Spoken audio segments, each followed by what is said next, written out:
அதிமுகவின் சட்டமன்ற உறுப்பினர்களை ராஜினாமா செய்ய வைத்து அவர்களை தவிகவில் இணைப்பது வரலாற்று பிழை என புதிய தமிழகம் கட்சி குற்றம் சாட்டியுள்ளது. புதிய தமிழகம் கட்சியின் அரசியல் உயர்மட்ட குழு கூட்டம் அக்கட்சியின் நிறுவனர் கிருஷ்ணசாமி தலைமையில் நடைபெற்றது. விஜய் தலைமையில் புதிய அரசு பொறுப்பேற்று 2 மாதங்கள் ஆகியும் அரசின் செயல்பாடு அனைத்து தரப்பு மக்களையும் கவலை அடைய செய்துள்ளதாக தீர்மானம் நிறைவேற்றப்பட்டது.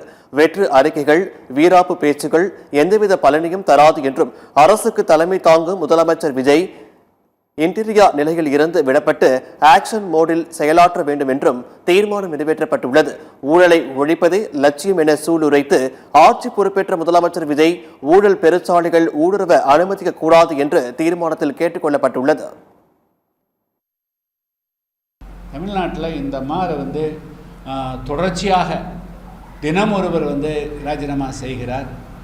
இது சிட்டிசன், அதாவது மக்கள் உரிமைக்கு எதிரானது, மக்கள் பிரதித்துவ சட்டத்துக்கு எதிரானது. அப்போது இதுக்கு வேறு ஏதாவது மாற்று எடுக்க முடியுமா? ஏன்னா ஒரு கட்சியிலிருந்து தொடர்ந்து ராஜினாமா செய்ய வச்சுட்டு அதுக்கு பிறகு அவர்களை தங்கள் கட்சியினுடைய வேட்பாளராக்கி வெற்றி பெற வைக்கலாம் அப்படின்னு நினைக்கிறது எல்லாமே அப்போது உள்நோக்கத்தோடு செய்யக்கூடிய ஒரு செயலாக இருக்கிறது. எனவே இதுக்கு ஒரு தீர்வு காண வேண்டும் அப்படின்னு விரைவில் ஆளுநர் அவர்களையும் சந்தித்து நாங்கள் வலியுறுத்தியிருக்கிறோம்.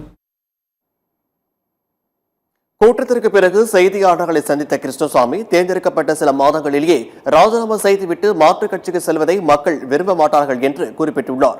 தற்போது ஊழல் வேறு விதங்களில் நடைபெற்று வருவதாகவும் அவர் குற்றம் சாட்டியுள்ளார்.